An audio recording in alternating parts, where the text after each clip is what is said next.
Very good evening, everyone. Welcome back. I was trying to come live, but some problem was there, and that is why I was asking on the chat box कि मैं live आ रहा हूँ, क्या आप मुझे देख पा रहे हैं, and all those things. Thank you. Yes, thank you for responding there. Welcome back. सबका स्वागत है आपके अपने इस चैनल में बायजूस एग्जाम प्रेप, जहाँ पे इकोनॉमिक्स के बारे में सिर्फ और सिर्फ हम इकोनॉमिक्स के बारे में बात करते हैं. No voice? Am I not audible? Audible? Not audible? Okay, just a minute.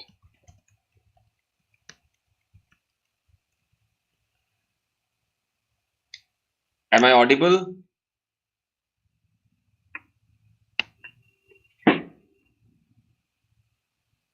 Somebody is saying that I am not audible. जी सभी को नमस्कार. Yes, thank you Forum for clearing it. Yes, all clear. Okay, your voice is clear. Fine, thank you. All fine. चलिए, so let's start with this June 2015 paper 3. और आज जो मैंने आपको इतने दिन से I was talking about कि over a period of time जैसे there has been जैसे जैसे हम लोग नए क्वेश्चन पेपर्स देखते हैं 2020, 2021, 2019 के पेपर्स, यहाँ पे क्या है कि there has been a increasing degree of commonness, increasing degree of commonness. और यहां से आज इस पेपर से आपको दो ऐसे क्वेश्चन मैं दिखाऊंगा जो कि same to same, word to word, हूबहू एकदम वैसा ही उठ के आ गया है 2021 के पेपर में। So what I am saying, there are two questions from this segment आज के सेशन से जो कि सेम टू सेम 2021 के पेपर में आया है, और ये सीधा सीधा 2015 से 21 में रिपीट हुआ है। तो अगर आप कहीं ये सोचते हैं कि जैसे हमारे मास्टर्स के टाइम पे होता है या यूजी के टाइम पे होता है कि यू नो आप लोगों को ज्यादा अच्छा पता होगा, मुझसे ज्यादा अच्छा पता होगा कि कैसे डिग्री ऑफ कॉमननेस निकालते हैं कि ये लास्ट ईयर रिपीट हुआ है तो ये इस साल रिपीट होगा नहीं होगा, ये बहुत सारे स्टूडेंट को मैंने करते हुए देखा है, राइट। लेकिन इतना पीछे जाके अगर आप देखेंगे तो यहां से दो क्वेश्चन डायरेक्टली थे। I will just take you there, right, just give me a second, मैं आपको उन क्वेश्चंस को दिखाता हूं पहले, right. Yes, okay fine, I will talk about that, right. जैसे जैसे क्वेश्चंस आएंगे मैं उनके बारे में बात कर लूंगा, आपको बता दूंगा। तो चलिए, कल मैंने 71 क्वेश्चन पे छोड़ा था, आज 72, 73, 74, एंड उसके बाद हम लोग आगे के क्वेश्चंस में जाएंगे जो कि मैंने वहां पे 31 से छोड़ दिया था। ये थोड़े मैथमेटिकल क्वेश्चंस थे, इसलिए I thought of start taking them in a simultaneous equation system for an overall over identified। तो ये कौन सा वाला केस है, ओवर आइडेंटिफाइड है, राइट। सो कौन सा वाला मेथड लगाना हमारे लिए काम आएगा। सो ओवर आइडेंटिफाइड जब भी हम बात करते हैं, जब भी ओवर आइडेंटिफाइड होगा, तो एक बार मैं जल्दी से यहाँ पे सम कर देता हूं। सो एग्जैक्ट आइडेंटिफाइड हो या जस्ट आइडेंटिफाइड हो, इसके लिए what are the appropriate techniques? The techniques are ILS and two stage least square, right. और जैसे ही हमारे पास ओवर आइडेंटिफाइड आएगा, ओवर आइडेंटिफाइड इक्वेशंस आएंगे, सो उसके लिए हम लोग क्या करते हैं, we go for two stage least square, full information maximum likelihood, limited information maximum likelihood, instrumental variable, three stage least square method, right. तो ये we go for all these methods. अब यहाँ पे देखिए कौन सा वाला है, ओवर आइडेंटिफाई के लिए कौन सा वाला लगाना सही रहेगा। ऑर्डिनरी नहीं लग सकता, ILS is basically for exact, तो ये भी नहीं होगा। Two stage least square method, तो two stage least square method भी हो सकता है। Limited information maximum likelihood method भी हो सकता है। तो यहाँ पे दोनों के दोनों ही हम लोग लगा सकते हैं, सी एंड डी। आप इनमें से कोई भी एक आंसर दे देंगे, चाहे सी देंगे चाहे डी देंगे, दोनों ही आंसर सही होंगे, right. So don't worry, answer इसका एक ही होगा, लेकिन इसके दोनों ऑप्शन सही हैं। Let's see the answer, answer has been given as C. So दोनों ही इसमें मेथड्स हम डाल सकते हैं, right. So it can be 72 का आंसर सी भी हो सकता है, 72 का आंसर डी भी हो सकता है, right. So this is one point, please remember this. Minimum limited information, maximum likelihood, full information, वो वाला भी हम लगा सकते हैं। ओके, ये क्वेश्चन जो है ये तकरीबन 5 बार रिपीट हुआ है। तो 2015 में दोनों पेपर में आया, ये 2012 या 13 में आया था ये एक बार, 2019 में एक बार आया, और 2011 में एक बार आया। तो ये same question, same wording, same सब कुछ, राइट। इस ये क्वेश्चन को ध्यान से रखिएगा, सेम कोड्स भी इसके सेम है, राइट। इन सारे 5 साल में ये पेपर, ये क्वेश्चन पूरा का पूरा as it is, same as it is, कहीं भी वर्डिंग भी चेंज नहीं हुआ, जैसा है वैसा ही रहा है हमेशा। So which of the following statements are true concerning the recursive system. तो पहले एक बार जल्दी से क्विक एक झलक कि रिकर्सिव सिस्टम दिखने में कैसा होता है। सो इट इज लाइक ऐसा होता है ये y1 इज इक्वल टू, अगर इसको हम ट्राइंगुलर मॉडल भी कहते हैं, सो it is beta one x one plus mu one और e1, then you have y2 इधर, तो जो आपका यहाँ पे this will be like this, then you have beta two X plus gamma, मान लीजिए एक gamma y1 plus error two, then error U y3, यहाँ पे बीटा टू है, यहाँ पे बीटा थ्री आ जाएगा, x प्लस गामा या वन लगा लिया, यहाँ पे to y1 plus gamma three y2 ऐसा आएगा। तो जो यहाँ पे देखिए this is the dependent variable and this is the independent variable. तो पहले y1 जो था वो डिपेंडेंट था, उसके बाद नेक्स्ट इक्वेशन में वो इंडिपेंडेंट बन जाता है, then you have y3 as dependent and then y1 y2 पुराने वाले जो हैं वो एज इट इज नीचे आ जाते हैं। तो this is why it is called as triangular model. इसको अगर थोड़ा सही से लिखेंगे तो ये इस तरीके से आ जाता है। The parameter can be validly estimated using separate application of OLS to each equation। अगर हम एक एक इंडिविजुअल सेट्स ऑफ इक्वेशन में सिंगल मॉडल में अगर हमने OLS डाला तो we can find out the answers, biased consistent मिलेगा, तो ये हम लगा सकते हैं। The independent variables may be correlated with the error terms in other equation. बिल्कुल सही है, द इंडिपेंडेंट वेरिएबल जैसे ये y1 है, ये e1 के साथ रिलेशन में रहेगा, सो दैट इज बिल्कुल right. That application of two stage ये unbiased will lead to unbiased because OLS जो है यहाँ पे bias देगा, इसलिए हम two stage least square डालेंगे तो यहाँ पे हमें unbiased मिल जाएगा, right? But this will be inefficient parameter. The independent variable may be correlated with the error term in the equation in which they appear as independent variable। नहीं, जिसमें वो independent variable हो रहे हैं, जैसे y1 e2 के साथ नहीं, y1 error 1 के साथ होगा। तो इसकी कहानी क्या है, अगर मैं इसको दोबारा लिखता हूँ, y1 is equal to beta 1 x1 plus error 1, y2 is equal to beta 2 x1 plus gamma 1 y1 plus error 2। अब देखिए इसको अगर मैंने बढ़ाया, राइट, सपोज एरर यहां बढ़ गया तो ये बढ़ जाएगा, ये जैसे ही बढ़ेगा तो ये बढ़ जाएगा, और जैसे ये बढ़ेगा ये बढ़ जाएगा। So the cause of effect is like this, इसकी वजह से ये बढ़ा तो ये बढ़ गया, और ये बढ़ा तो ये बढ़ गया। इसी तरीके से that is what the first point is, B point, the independent variable may be correlated with the error terms in the other equation, इसका इसके साथ, राइट। ओके, नाउ जिसमें वो डिपेंडेंट बन के आते हैं, for example the independent variables may be correlated with the error term in this equation, in the equation in which they appear as independent, ये नहीं होगा। दैट मींस इन दोनों के बीच में रिलेशनशिप नहीं है। So it is A B C and I will go with C option. इसका हर बार सी ऑप्शन ही आया है, इसका राइट आंसर भी सी ही है। जितनी बार ये क्वेश्चन रिपीट हुआ है उतनी बार ये क्वेश्चन ऐसा ही आया है, right. Let's move to the next question. इसका हिंदी वर्जन घेरा, तो एक थोड़ा बड़ा कंटेंट था इसलिए एक स्लाइड में नहीं आ पाया ये। Now this is the answer ABC। Next, in a multiple regression the regression coefficient are to be tested. So regression coefficient हमें मल्टीपल रिग्रेशन है, regression coefficients are to be tested. Multiple का मतलब यहाँ पे एक बात याद रखिएगा, कहीं पढ़ के मुझे एक सेंस आ रहा है कि ओवरऑल मॉडल चेक करना है, राइट। अगर ओवरऑल मॉडल की सिग्निफिकेंस चेक करनी है तो एफ टेस्ट यूज कर सकते हैं, और अगर इंडिविजुअल वेरिएबल्स को टेस्ट करना है, उनकी सिग्निफिकेंस टेस्ट करनी है, तो इंडिविजुअल में हम यूज करते हैं टी टेस्ट। सो यहाँ पे multiple regression, the regression coefficients are to be tested, so I will go with F test, because यहाँ पे कहीं ना कहीं ओके। अब देखो यहाँ पे मुझे मेरी गलती हो गई है, ये एक्चुअली इसका आंसर सही है, टी टेस्ट ही होना चाहिए। रिग्रेशन कोफिशिएंट्स, एक एक कोफिशिएंट को हमें चेक करना है। एफ टेस्ट को लिए ओवरऑल मॉडल यूज करेंगे, तो यहाँ पे it is not F test, it is the overall model. अगर हम चेक करेंगे तो वो होगा F test. Individual regression coefficient, एक एक रिग्रेशन कोफिशिएंट चेक करना पड़ेगा, so this is the case of T statistics और T test, and that is what the answer will be D. So overall F, individual T, right. तो इस question को पढ़ के अगर आपको ये हिंट मिल रहा है कि it is about the overall, तो वो याद रखिएगा कि मैंने भी गलती किया, ओवरऑल नहीं है ये। In multiple regression the regression coefficients are to be tested, एक एक रिग्रेशन कोफिशिएंट टेस्ट करना है, एक एक वेरिएबल टेस्ट करना है, एक एक सिग्निफिकेंस चेक करना है, that is why it is T test. Okay, in CA's production function, ये तो सिंपल सा क्वेश्चन है, डेफिनेशन से बेस्ड हो गया है। सो ये वाला जो A है that is what we have to match it. Efficiency parameter is basically A, right. Okay, now distribution parameter ये थोड़ा सा अलग करके रखा है इन्होंने। ये हम लोग नॉर्मल डेल्टा यूज करते हैं, अल्फा की जगह डेल्टा यूज करते हैं। एनीवे इन्होंने डेल्टा दे रखा है, अल्फा दे रखा है।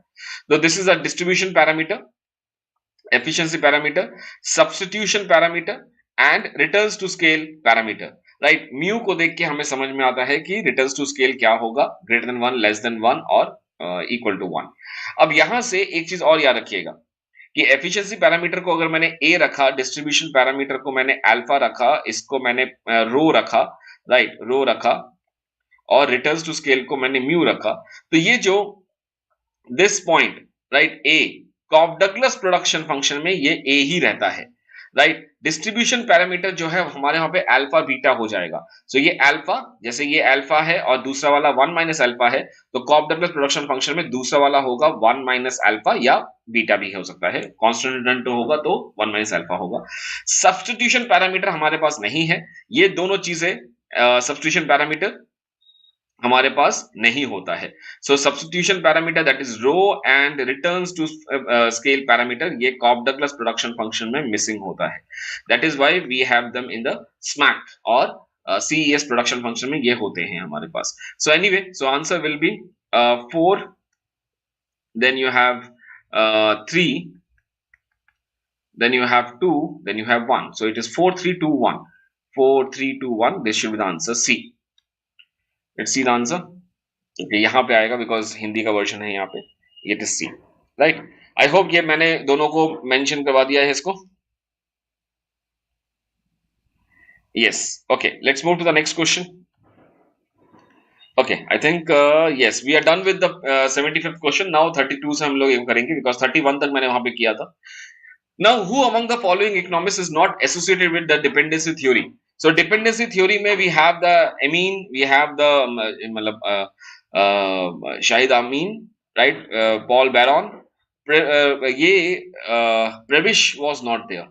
So it is Frank भी थे। डिपेंडेंसी थ्योरी इज बेसिकली 1960 जहां पे लैटिन अमेरिकन की इकोनॉमिक ग्रोथ को लेके बात किया गया था कि they are dependent on the developed country and वगैरह वगैरह। सो प्रेबिश की जो प्रेबिश सिंगर थीसिस थी, that is basically how LDCs are experiencing deterioration in terms of trade. तो ये बिल्कुल ही अलग है, डिपेंडेंसी थ्योरी अलग, ये थ्योरी अलग। This is basically about the Latin America, और प्रेबिश की थ्योरी जो थी that is about the deterioration terms of trade। So this is not associated with the dependency theory, Pravish, that is why इनको ये answer होना चाहिए यहाँ पे, that is C। Let's move to the next question। Very good question, this is a good, very good question। थोड़ा सा दिमाग घुमाने वाला क्वेश्चन है। Which of the following is not a feature of neoclassical economics? neoclassical economics में सबसे important होगी, बहुत लोगों के लिए एक एडिंग नॉलेज होगा, एड टू द नॉलेज होगा, राइट। सब जब भी हम न्यू क्लासिकल की बात करते हैं, सबसे पहली चीज जो हमारे दिमाग में आती है वो है परफेक्ट कंपटीशन, सीआरएस वगैरह वगैरह। तो पूरी की पूरी न्यू क्लासिकल मॉडल जहां पे भी डेवलप किया गया है, वो पूरा का पूरा उसका बेस जो रहा है वो है perfect competition. Neutrality of money again one of the feature of neoclassical economics कि money cannot affect the real values, it can only affect the nominal values, right। Flexible wages and interest rate, ये भी classical से इनको legacy में मिला है कि wages, interest rate. So wages के लिए जहां पे भी देयर इज एक्सेस डिमांड और excess supply of labour, and जब भी demand for labour is greater than supply for labour और demand for labour is less than supply for labour, the wages will be accommodating it so that the demand for labor is equal to supply for labor। Similarly, interest rate का आएगा neoclassical model, that is the theory of loanable funds। demand for investment and the supply for investment will determine the interest rate। अब आते हैं ये वाले point पे, capital in physical and financial form. देखो, इसको देख के ये नहीं लगेगा कि it is not a feature of classical new classical economics, right. क्योंकि आप ये सोचेंगे कैपिटल इन फिजिकल मतलब मशीन, या फिर फाइनेंशियल फॉर्म का मतलब है पैसा। तो कैपिटल ईदर इन मशीन या पैसा, ये कैसे नहीं हो सकता? That is what we have learned always about capital. So यहाँ पे दो थ्योरीज हैं, इसके बारे में थोड़ा सा एक बात कर लेते हैं। ये एक्चुअली न्यू क्लासिकल का मतलब है कैम्ब्रिज, राइट। तो कैम्ब्रिज में हमारे पास कौन कौन पढ़े? केन्स को छोड़ देना, जब भी हम केन्स की कैम्ब्रिज की बात कर रहे हैं, पर्टिकुलर न्यू क्लासिकल की बात है, तो केन्स को यहां से हटा दीजिएगा। अदरवाइज केन्स को लेके आ जाओगे तो केन्स भी कैम्ब्रिज से ही पढ़े हैं, लेकिन पूरा का पूरा मतलब सिचुएशन खराब हो जाएगा। तो neoclassical, Cambridge, we have Joan Robinson, we have Solo, we have I think yes, Solo भी वहीं से हैं, हैरोटोमर वगैरह वगैरह, ये सारे सारे आपके एक ही साथ नियोक्लासिकल रीजन में आते हैं. Now in the entire thing, जहां पे हमने नियोक्लासिकल की बात की, Marshall also, this is a situation जहां पे देयर इज अ 2 पॉइंट, जहां पे सोलो की अगर हम बात करें तो सोलो ने क्या किया है, टोटल कैपिटल को कंसीडर किया है. What is total capital? It is the aggregate capital, it is a aggregate capital. दूसरी तरफ जितने भी हमारे बाकी कैम्ब्रिज की बात है, they have taken it in net sense. Net sense का मतलब होता है it is the investment. So there is nothing called capital, it is investment. Now what is investment? It is IG is equal to IN plus IR. IG का मतलब है gross investment, that is a net investment, and there is a replacement investment. ये investment जो है that is the basically I is equal to KT minus 1. तो ये जो है that is delta K. So neoclassical में जब भी हम बात करते हैं, it is a addition to the capital stock. It is not the capital in the physical and financial form. That is why ये आंसर गलत हो गया. आप में से कितने लोगों को इसके बारे में पता था? I will just like to know the reason. I just want to know the reason कि कितने लोगों को इसका रीजन पता था कि ये वाला इसका आंसर है. इसकी रूट्स जो है आपको मिलेंगे मार्जिनलिस्ट रेवोल्यूशन में, राइट. एक कॉन्सेप्ट है जिसका नाम है मार्जिनलिस्ट रेवोल्यूशन, जिसका स्टार्टिंग मार्शल ने किया था. लियोन वॉलरस, स्टैनले, ये सब और भी लोग थे जिन्होंने इसके बारे में बात किया था. तो there were 3 people from Austria, Hungary and I think एक और नाम मैं भूल गया. तो देयर वर 3 ब्रांचेस जहां से मार्जिनलिस्ट इक्वेशन की शुरुआत हुई, एंड ये सारी की सारी कहानी डिस्ट्रीब्यूशनल कॉन्सेप्ट के बाद शुरू हुआ, right. Okay, so if it is not you are not known to this is a new fact, please take care of it, right. और यही से आप याद रखिएगा कैपिटल और इन्वेस्टमेंट का फर्क आता है. इंटरेस्ट रेट किस पे डिटरमाइन होता है? Demand for loanable funds. Loanable funds मतलब इन्वेस्टमेंट, और कैपिटल इससे आता है. तो ये पॉइंट याद रखिएगा कि इन नियोक्लासिकल अगर हम नेट सेंस में जाते हैं सोलो को छोड़ के, तो सारी की सारी बातें जो है वो है कैपिटल और डेल्टा के साथ. आप कैम्ब्रिज की इक्वेशन देख लीजिए, रॉबिन्सन का ग्रोथ मॉडल देख लीजिए, वहां पे डेल्टा के बाय के, राइट. सो हर जगह पे इन्वेस्टमेंट की बात हो रही है यहाँ पे. It is B answer. Next ये क्वेश्चन देखिए, एज इट इज हूबहू आपके 2021 के पेपर में आया था. So exact question in 2021, right. बहुत सारे स्टूडेंट्स ने, आई मीन पेपर खत्म होने के बाद मेरे पुराने वीडियोस में भी और फेस टू फेस जो लोग मुझे जानते हैं, सभी ने मुझे फोन किया, मेरे स्टूडेंट्स ने मुझे फोन किया और कहा कि सर ये क्वेश्चन कहां से आया, इस क्वेश्चन का आंसर बताइए सर, ये हमें बहुत कंफ्यूज कर रहा है. तो सप्लाई साइड की अगर हम बात करें, supply side is basically about the Marshall and Edgeworth box. Edgeworth के साथ था. So this is basically Alfred Marshall and Edgeworth. Demand side of international trade is basically given by Ricardo. क्यों price of corn is high. Opportunity cost, इसमें कोई दिक्कत नहीं है, this is a Haberler. And real cost theory, it is again next new concept, new theory, separate theory. That is basically the international trade is guided by the real cost as rather than absolute cost. ये वाला है Bastable and Alfred Marshall. So again the same question, same point, same answer, सब कुछ same, बनावट भी same, कुछ मेहनत नहीं करनी पड़ी, इसको as it is कॉपी करके रख दिया. Now एक बात याद रखिएगा कि nowadays there has been a additional point कि अगर कोई स्टार्टिंग से बहुत मेहनत ना करे, राइट, वो भी इजीली जेआरएफ को क्रैक कर सकता है अगर उसने एक अच्छा कमांड डेवलप करके रखा है प्रीवियस ईयर पेपर के ऊपर. 2021 में तकरीबन 15 से 18 क्वेश्चन आए थे जो कि पुराने क्वेश्चन पेपर से थे. It's a huge number. 36 question, 36 marks मिलना पुराने प्रीवियस ईयर पेपर से बहुत ज्यादा होता है. Anyway let's match it. So it is 4, then we have 1, then we have 2, नहीं 3, then we have 2. So 4 3 2 1, 4 1 3 2. This should be D answer. Let's see whether it is correct or wrong. ये है इसका Hindi version, right? It is D. Clear? No, it is not C, Ipshita. It is D. Oh my God, सभी के answer अलग अलग आ रहे हैं. Let's move to the next question.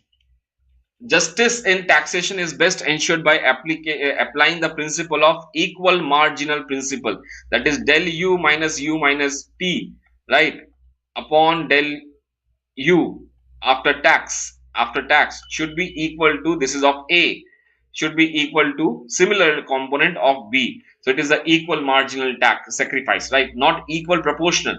Proportion में क्या होगा, ये अपॉन आ जाएगा. So after tax and absolute में क्या होगा, नंबर में आएगा, अमाउंट में आएगा. So this is the case of equal marginal sacrifice. This is the justice, क्योंकि ability to pay के हिसाब से है, right? All funds belongs to the government go to what? It is the public consolidated, और कौन सा है यहाँ पे? Yes, I think I can see a comment there. Yes. Sir आप मेंटर रहे तो हो जाएगा जी. No it's a marriage time. तो बेसिकली हो क्या रहा है कि मेरे आसपास it is a huge noisy. I think most of you might be, आज इवनिंग क्लास में भी ऐसा हो रहा था, hello hello mike testing hello चल रहा था, और अभी भी यही चल रहा है, कुछ ऐसा ही कुछ. Anyway, so all funds which belongs to the government goes to the consolidated fund और public account. Yes, consolidated fund में जाता है, right? It is not into public account, it is the consolidated fund.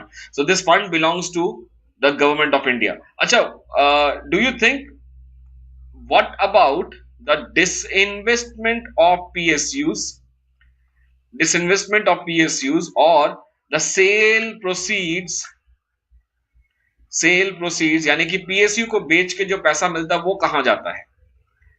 जो पैसा disinvestment करके मिलता है public sector enterprises को या अंडरटेकिंग्स को, जो सेल करके जो पैसा मिलता है वो कहां जाता है? First question. सेकंड क्वेश्चन, उस पैसे का क्या किया जाता है? What we do with that money? Answer this question. देखिए जरा कितने लोगों को यस, जो डिसइन्वेस्टमेंट करते हैं वो पैसा कहां जाता है? After disinvestment of the PSUs, where does that money goes?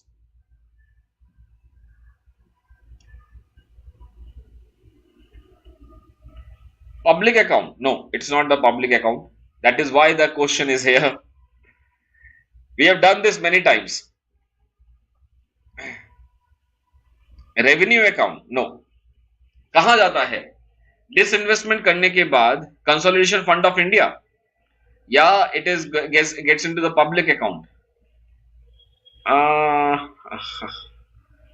Contingent fund. Very good Janardan, the right answer is consolidated fund. इसलिए मैंने इस पॉइंट को यहां पे उठाया है. ये पैसा जो है वो जाता है वहां पे, और उसके बाद इसमें से 75% जाता है फॉर गवर्नमेंट प्रोग्राम्स के लिए, राइट? जैसे कोई भी पॉलिसी होती है, या फिर उसको फाइनेंस करने के लिए, एजुकेशन, या फिर किसी भी तरह की finance, let it be like मनरेगा और गरीबी हटाओ, whatever the things are. And 25% gets into the revival of public sector undertakings.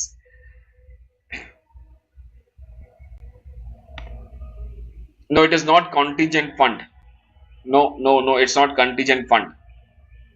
Contingent fund is basically for to be used in exigency. Yes. Let's move to the next question. It's very noisy. I need to shout at the top of my voice. Answer is B in this case. ये देखिए, same question appeared in 2021. Exactly same question. Gender budgeting means what? A separate budget for women, a tool for gender empowerment, a tool for gender discrimination, a separate budget for men and women. It is basically a tool for gender empowerment. देखा? Now did you understand कि why this is important? Same question. Okay, let's move to the next question.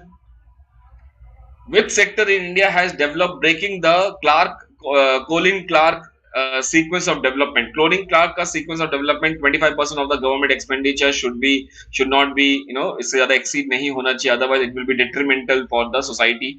इसमें से India में the service sector has basically not adhered to the Colin-Clark's sequence of development. दूसरी sequence इसका एक और बताता हूँ कि एक तो 25% ऑफ द गवर्नमेंट एक्सपेंडिचर का केस है, दूसरा वाला केस एक और है जहां पे Colin Clark mentions that first of all it has to be agriculture followed by industry then it has to be service sector, agriculture industry and service sector. However in India service sector यहाँ पे develop हो चुका है, that is why we have the output gap, that is why we have the what you say the jobless growth phenomena, right, it is a case of jobless growth phenomena, और जिसकी वजह से कि service sector का development ज्यादा हुआ है। So we don't have parallelly manufacturing sector का इतना डेवलपमेंट नहीं हुआ, लेकिन सर्विस सेक्टर का डेवलपमेंट बहुत ज्यादा हो गया है, जिसकी वजह से we don't have the sufficient jobs to अपने अपने पॉपुलेशन को जॉब्स देने के लिए हमारे पास इतना जॉब्स नहीं है। I think guys I will take a break in this session. It is definitely turning out to be very difficult because it is I think आप लोगों को पता होगा बारात जा रही है मेरे घर के आसपास से, it is turning out to be very difficult, I can not shout at the top of my level. I think we will continue with this session tomorrow. I think you can I will be continuing this session tomorrow. It is turning out to be very hectic. I cannot shout, and this is, yes, I believe all of you can understand. Fine, we'll meet tomorrow and we'll do this session, right? Don't worry, we'll meet tomorrow. Thank you.